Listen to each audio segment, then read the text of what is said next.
Which brings us to the sexiest area of any pitch.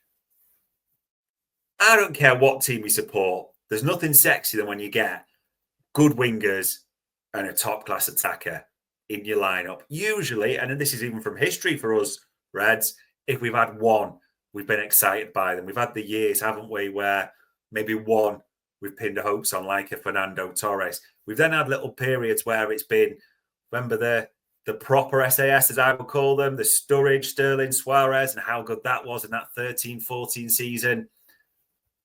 Even with that all said, and touch wood, because nothing is done yet, this could just be absolutely ridiculous, the attacking options. But we're talking about this Bournemouth game. So we've got Alisson, Van Dijk, Canate, Kirkes, Bradley, Szoboszlai, McAllister, and Florian Wirtz, the 10. Attacking 3. And the people I've got on the pitch are Cody Gakpo on the left, Mo Salah, of course, on the right, and young Mr. Hugo Ekitike in the middle. Fascinating to see what options they have. And some of you will be screaming about other players as well. So let's just delve into who quickly will be there and won't be there. We know these 3 will be available. Now, we've chanted for him. 2 head coaches, managers, whatever, have tried everything. But I think all the reports are quite telling. The David Ornstein bomb yesterday, that Al Hilal are in for Darwin Nunez.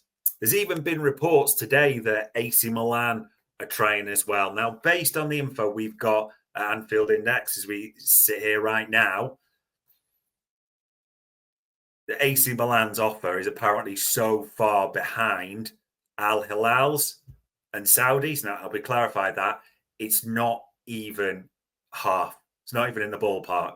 Now, everyone's mentioned Al Hilal, which is true, but as Sami Mokbel reported not long ago, they're not the only Saudi club. There is a few options, a few intermediaries there. But let's be honest, all the smart money points to Darwin Nunez departing this season. It's fascinating to see even tonight, will he be in either of the lineups? How does he react if he is? Does he give the wave off that we've often looked at or spotted? We will have to see that. Mo is Mo. Contract extension. And the reason I'm saying Mo is Mo so importantly in this attack, people, he will have just clocked how much we're fanboying over Florian Wirtz. And even I'm saying things like, player of the year. No, I'm not big enough to say Mo Salah watches this or anything. It's more, he will be aware of the public reaction. He'll be aware of all the note and noise around Hugo Ekitike and his fee. We're going to talk about another attacker, of course we are, who might be coming in. Mo Salah will have clocked all this. And Mo Salah will react accordingly. Trust me. In fact, I'm going to say it right now.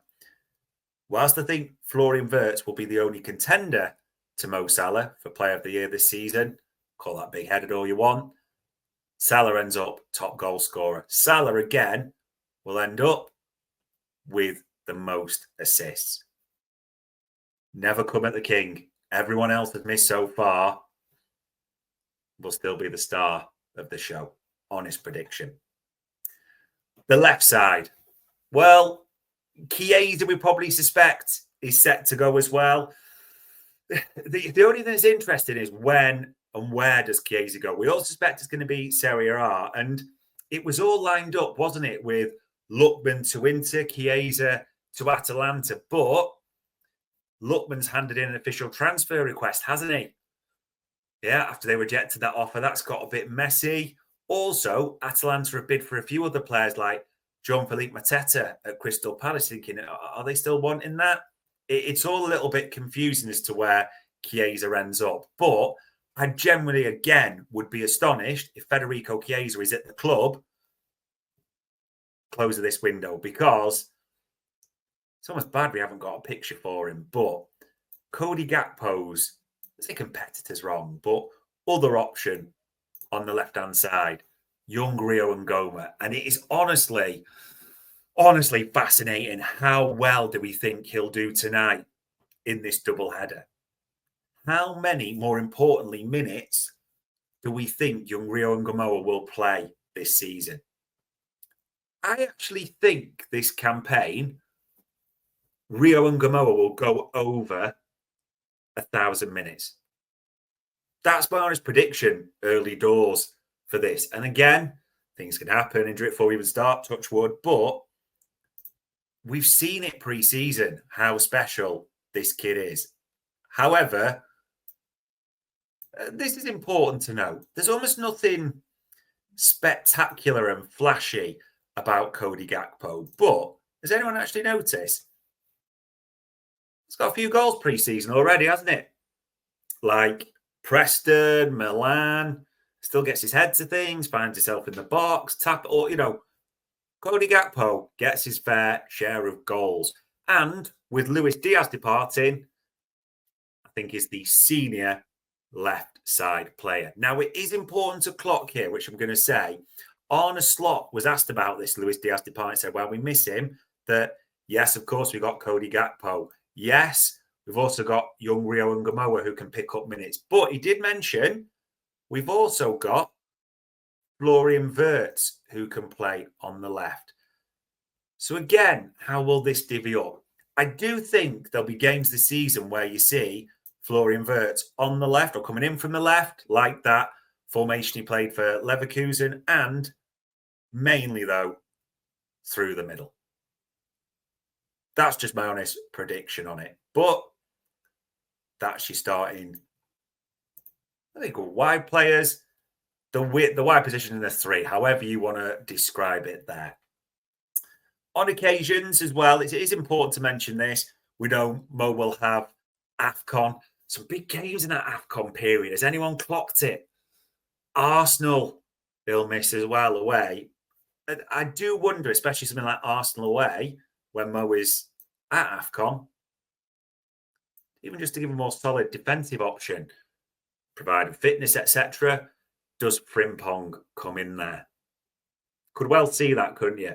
And from the bits we've seen at Frimpong, the acceleration, I'm not saying all around pace, but the acceleration in 10 yards from a standing start is absolutely frightening. And someone's going to get caught out by that next season, trust me. But that's your attacking line so far. And the striker, I think Hugo's there. He came on, he started playing the minutes, against Yokohama. I think he went off at half time, didn't he? We'll see how many minutes he plays against Bilbao tonight. Look lively. Pace. Just gives you pace on the line more than anything. Can drop back, play both ways. But as we've seen from Bundesliga, who publish their physical stats, about 35.5 kmh. Rapid. Pace in the front line.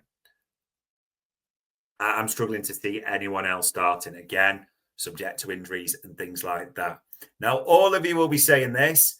Well, if we sign this boy, Newcastle fans welcome, we're probably shouting at this now as well, for whatever it is, anywhere between 130 to 150, it's going to be Alexander Isak. Of course, he's going to start. No. Because on Monday, the 4th, he's only just come back to the Newcastle training ground. Got to get fit, not play this minute pre-season. So even if he does come to Liverpool, despite the genius of a Ruben Peters and everyone else, that is going to take time as well. Now, some of you are going to be saying, we need more than that. And I've kind of left him under my head here, mainly because my head's massive anyway. But Rodrigo sneaking out there. These wage demands, people. The fees, everything involved. I just don't see it, as we mentioned on Anfield Index so far, that he joins it. Or he joins this squad. Barring a big shift. Can't see it right now. This is the lad I think many would like, and I wouldn't mind either, because Malik Fofana is almost, for the right fee, which you feel you could get from Lyon, an FSG type signing.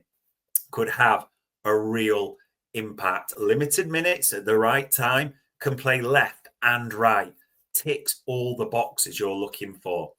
And all of a sudden, a forward line that potentially, touch wood, contains Salah, Gakpo remaining from last season, adding in Ekitike, Isak, Fofana as your 5 more senior, and Rio as the 6th, you feel comfortable with. However, this is what I think it's going to be, but we cannot guarantee, of course, there's a long way to go in the window. If it's Salah, Gakpo, Ekitike, Isak,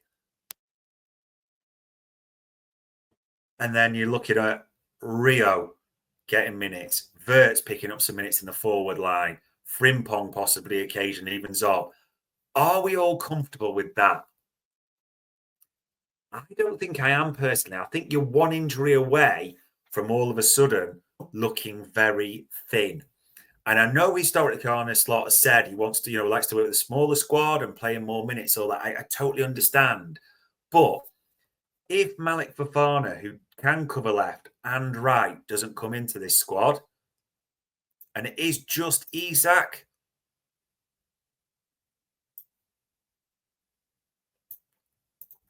I mean, those are your 5 senior options all of a sudden, aren't they? Yeah.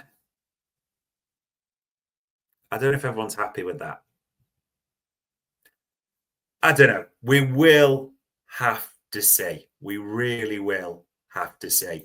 I mean, we'll have to see the Nunez fee at the same time. There's even reports today that the fee could be over £70 million they're trying to obtain from Al Hilal. We're all waiting for news, won't we, aren't we, on Isak? Right now, it's fascinating. The squad on paper is so strong, and there's been considerable funds spent. There's been considerable funds recapped at the same time as well. But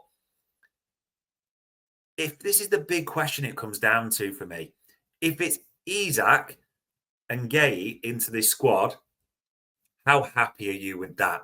How do you rate this window out of 10? I think, we've got to all suspect that Nunez departs, Chiesa departs as well. Probably Harvey Elliott to depart as well. Not being disrespectful, I just didn't include Tyler Morton because I think according to your playing trackers, the various ones, seems to be a flight. We're all expecting that Leon move to be confirmed as well. Is that enough, Isak and Gay? Is that enough for Liverpool to launch on all fronts that you want? The Premier League, Champions League. We're not going to get into how important the Carabao FA Cup are because that's just a different debate that would distract us all day.